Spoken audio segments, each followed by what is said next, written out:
Yeah, You were like it's literally not just for myself. okay. But like I have one cup which I like using. I have 3 cups as part of the set, and then I have 7 extra. So I have 11 total cups. To make tea with strangers. Yeah. I love it. I just got into New York on Thursday, and it was something that I had done more back in Canada, but like that was in a campus context. Yeah. And so this is different. It's different to me. So you just moved here. Not this Thursday, the Thursday before. Last Okay. week was my first week of work. I'm here for an internship, Nice, just dude. for the summer. I also just moved here. Okay. Not for an internship, but I moved here. I moved here probably a month ago, Mhm. and I started this project like 2 weeks ago. Okay. And Is this all you're doing here, or?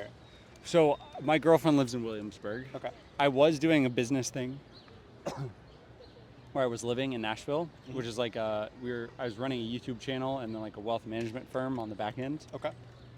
And I left there, and I was like, if I'm paying about $4,000 a month in Nashville, I might as well be in the same city as my girlfriend and pay $4,000 a month about here. Yeah. And there's 19.3 million more people to talk to here. That's so real. So here we are. Yeah. Yeah. As my way of like learning about a new city, I'm interviewing 100 people in Okay. New York, Interesting. and I'm asking them 3 questions. Okay. They're big questions, so I'll ask like curiosity questions in I love between. big questions. The big question, Okay. the first one is, First big question. what's your story? My story. Wow. There was once when I was on a date and I just kind of accidentally dropped my story and it was a little too much talking and it was a little too much about me and it was like, and now there's like nothing left. What else am I supposed to talk about? So I'm glad to be asked, I suppose. I think when people ask for story, they're thinking history. And so I'll just say I was born in Texas. My mom is Canadian. I was homeschooled by her until high school. So I did a lot of like science, math competitions. I had some homeschool friends, but not a terribly social upbringing. And then 2018, we moved to Canada. I went to high school for the first time in grade 9, and it was a big change. I started getting more into computer science-y things. I like extracurriculars and stuff sent me to University of Waterloo for software engineering, where I've been since 2022. That is pushing me academically more than I have before, but I still feel comfortable. I feel like I'm in the best place that I can be. And so I am now here as part of one of my co-ops, my last co-op. Our schedule is kind of weird. It's always hard to explain to people, but we have 6 4-month blocks where we're allowed to work. During your schooling, you're During saying? my 5-year degree. Yeah. 6 4-month blocks. Yeah. In 5 years. Yes. So it's 3 Yeah. years of study, 2 years of work. And so Yeah. this is my last one. I'm here in New York City, and I'm very happy about that. Let's go. I'm loving the city already. I've done a lot of different things, but it's hard to even say what is relevant. I think like the broad strokes of my geographic travel, I think, is the easiest thing to outline. I think as far as story goes, I'm not sure what else to say actually. Like what else would be relevant? I don't know. Do you have questions about Can that? you help me understand what a co-op is? Cooperative education. It's like learning through work, but Yeah. it's a paid internship. Lit. So I'm Paid being to paid learn. to be here. Yeah, and it's like I'm doing actual work for the company, but I'm also learning along the way, and the goal is to become a better developer. How do they structure that? How do they make sure that you're learning while you're doing work? Well, it's not like studying learning. It's not like I am taking a class. You can take classes while working. I did that once. It was not fun, but anyway. It's just like in the process of doing any job, you learn about how to do that job. Yeah. And so they say, okay, the university says you have to work at least 5 times in something related to your degree. And so I'm a software engineer. I'm here doing software development. I'm learning. Yeah. This one has been a big learning experience because this is the first job where I'm like really seriously using AI for everything. My last job, they were trying to make us do it, and the team was resisting. The team was like, we're going to use some of these tools in a certain capacity, but we're going to remain cautious. It's a big company. There's a lot of complexity. There's a lot of existing stuff, which is where AI is still limited. When it's brought into like a huge code base and asked to make a change, it misses stuff, and you need to have people who know what's going on. Because it takes so much context. It takes too much context for them to know, and it's not even like context about what it's doing. It's context about what it should be doing, why we did things, what stakeholders have said what about these things, and it's just there are people who know that. Here, it's a startup, and so everything's being built from the ground up, and AI is way better at that. At what point do you think AI starts to like hit that? I'm not really sure if this is a meaningful change to make or why I should make that change. Like, at how big of a company, or I guess how big of a code base? I think that's hard to say. We could have used it more at my last position. Okay. It's getting better every day. I think it's interesting that I did this. I like talking about AI a lot. I think it's the most interesting thing that's happening in the world right now, genuinely. And I almost get tired of talking about it, but I don't. Yeah. Okay. Well, we'll move on. Sure. Second question, big question, is what problem in the world right now means the most to you? Actually, last term, in the winter, I did a series of 6 articles for my student newspaper about something in society that I think is bad, something which is wrong, or that I don't think enough people appreciate. And so I have a lot of different things that I think are problems. Not problems in the kind of like problems that are out of any individual's control, but in a way that they can still change how it impacts themselves. So, for example, I really dislike rubber erasers. I don't use them. Dude, go off. I don't use them. Yeah. I don't hate people who do, Yeah. right? Like there are benefits. Sometimes people find them more comfortable, but I hate the plastic waste that they cause, and I hate the way that it changes your brain when you're writing with access to an easy undo. I much prefer writing in pen where I have to actually think about what is it that I'm doing. And if I make a mistake, I go off track, it's there, it's permanent. I can look back over it and say, wow, I wasn't paying attention. Okay. I don't want that to be my answer. You said what is like The most meaningful problem to you? The most meaningful problem You're is like breakdown of community and person-to-person connection and the widespread empathy that creates. I think that there is a significant loss in people making transient connections and relationships in these kinds of contexts. I walk around, even here there are, the next 3 people are on their phones, and there are several on their phones down that way.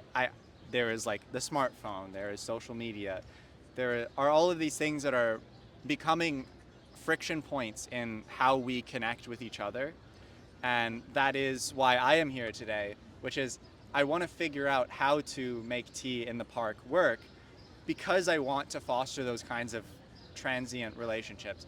I don't care if people learn my name. I don't care if I learn their name. I care if people feel connected to, if they feel like they are in a world with other people who care about this place that we all live in. That makes sense. One of the patterns I've noticed in the answering of this second question, which is what problem in the world means the most, is it seems like people don't have a hard time with community, they have a hard time with depth in community. Like, it's not hard to meet people nowadays anymore. Like, there are many apps and things that do that, but it's hard to get deep relationships with people. I hate apps. I hate them. I tried Tinder once, and by the time I got my first match, I was so fed up. I couldn't handle it. It feels like it is starting from a point of shallowness. Like when you are looking at somebody on a screen, Interesting. you are, it, it, it's like you are looking at something that's not a person, and then you show up, and now it is a person. But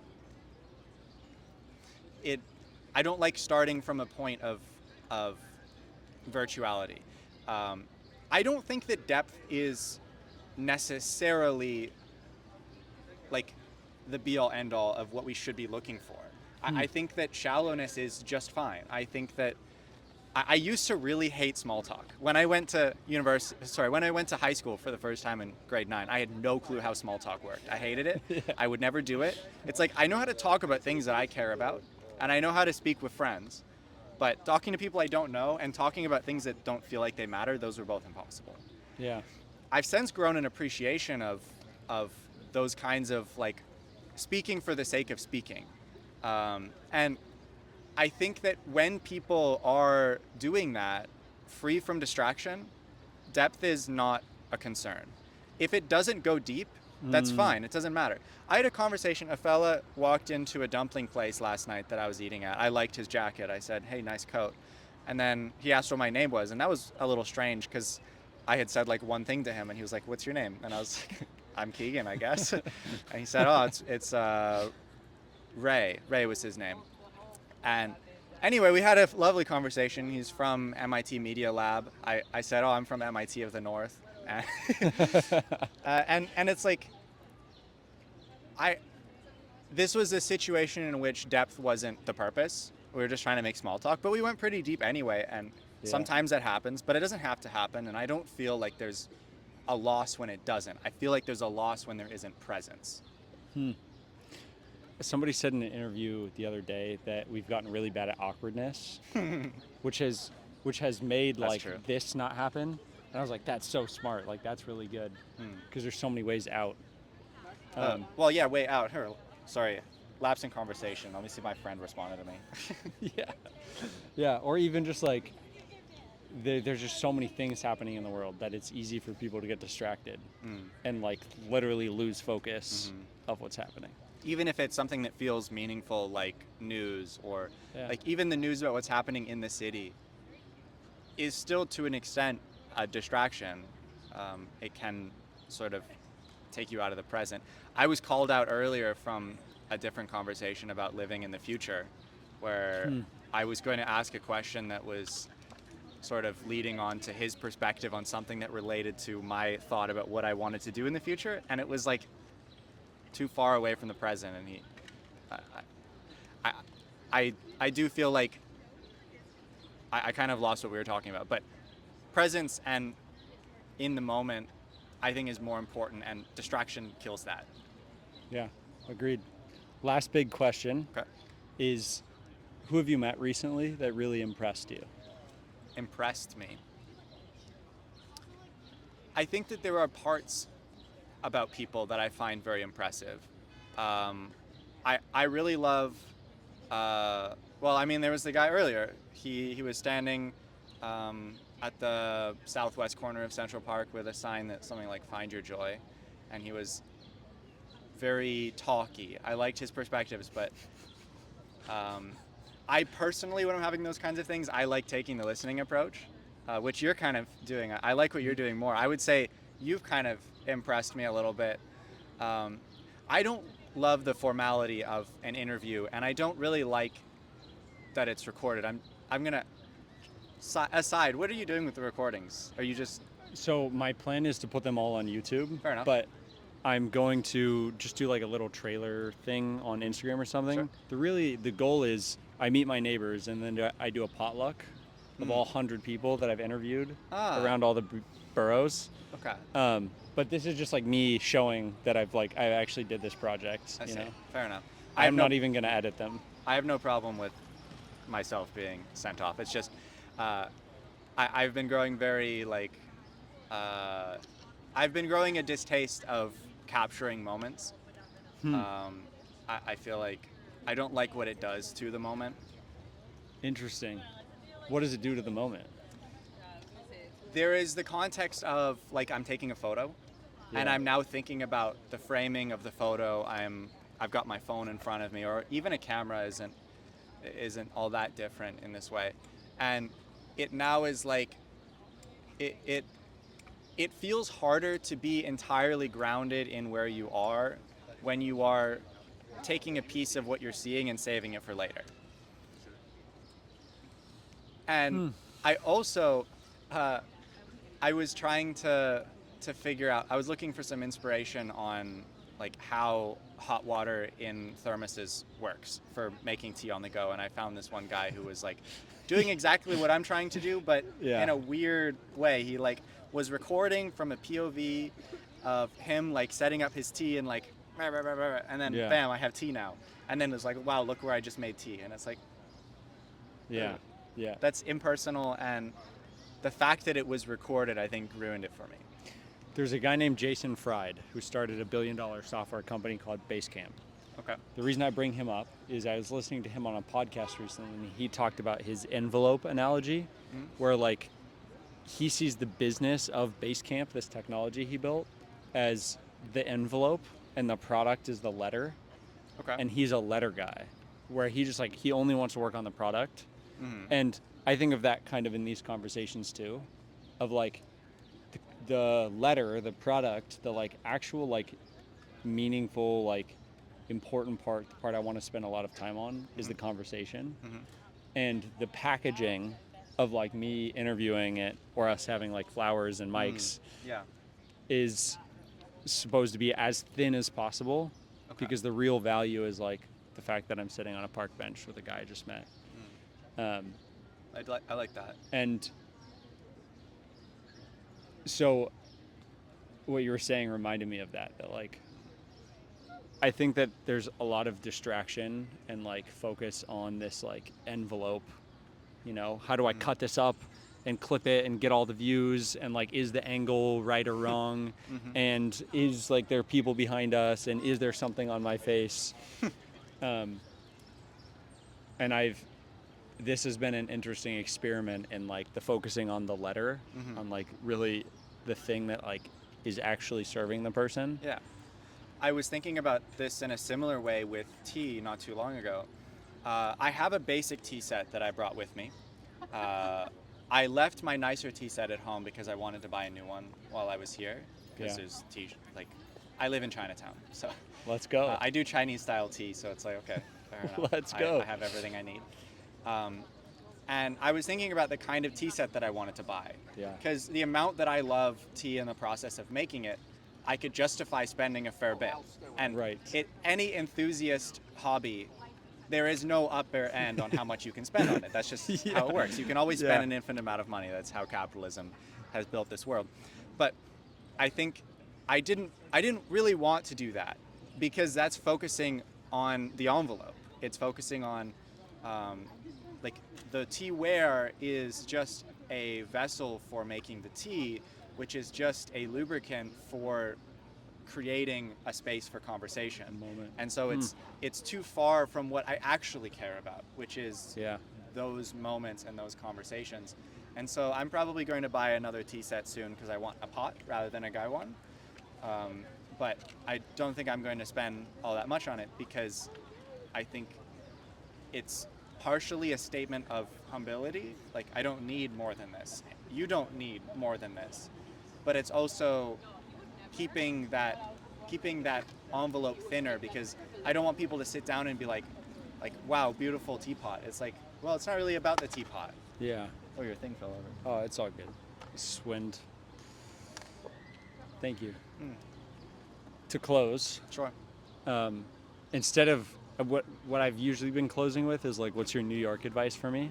Okay. But I've been here for a week, but Yeah. I've learned some things. we can do that. But what I'd like to close with instead of advice is a kind of change that I'm thinking of making is, what's your New York challenge to me?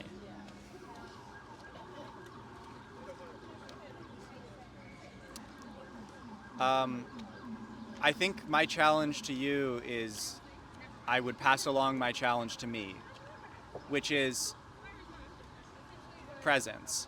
I have all sorts of questions about what's going to happen at the end of the summer. about how am I going to get and do these different things, about am I going to go see a play on Broadway or when is that going to happen? All of those things ultimately subtract from the present. And I believe that this city is dense enough that you shouldn't feel bad about just being, just going for a walk. On Friday, I was out for a walk, and two very interesting things happened to me. I had a conversation with a woman who was locked out of her apartment, and I the fire department was called, and I don't believe that there was a fire risk. And then I also I was walking and a box of cigarettes fell, and I was like, "Did you drop these? Did you drop these?" Nobody knew, so I took them, and somebody asked for money later. I gave them the cigarettes instead, and it's like life is impossible to predict. I'm somebody who tries to predict. I don't know whether you have those tendencies or not, but I would say my challenge is don't think too much about the future. Focus on what feels right. People say follow your heart. I think that that's good advice. It's a little unspecific. I would say trust your instinct, and the present is the only place where change actually happens. So don't like live in the future. It's a good challenge, Keegan. Thanks for stopping by. Yeah. I've been trying to think of other tables for you. You're good. Thank you. I will probably just head back down there. That sounds is a good about spot. perfect. Yeah. And there's some with umbrellas, which means shade. I do personally need shade. Yeah. Do you need sunscreen? I have some sunscreen. I'm not sure how I feel about sunscreen. Okay. Fair. I think there are problems with both kinds, and there are also problems with being out in the sun for too long as a person like myself. Yeah. So under trees is like Yeah, this is a preferred good way. spot. You could always do tea like on one of these benches. So I have this thing. Yes. I don't really like the idea of just like it's on my lap because Right. now I'm very restricted. Oh my God! Hey, nice to. Yeah. Yeah. Everything spills everywhere. Yeah. And so I could like You could try like a corner over there, like right in that model boathouse right there, or actually that way is also a bigger boathouse, which might be more tables than that. I always feel weird doing it. But they just say leave, and they sometimes say don't come back. Yeah, exactly. I stood in front of a private airport with a sign to get into like the whole finance world because I wanted to meet people at the jet. Yeah, there's a lot of things that you can do that are legal, uncomfortable but legal. Yeah. All right. Well, I will leave you so you can move on to 77. Oh, dude, all good.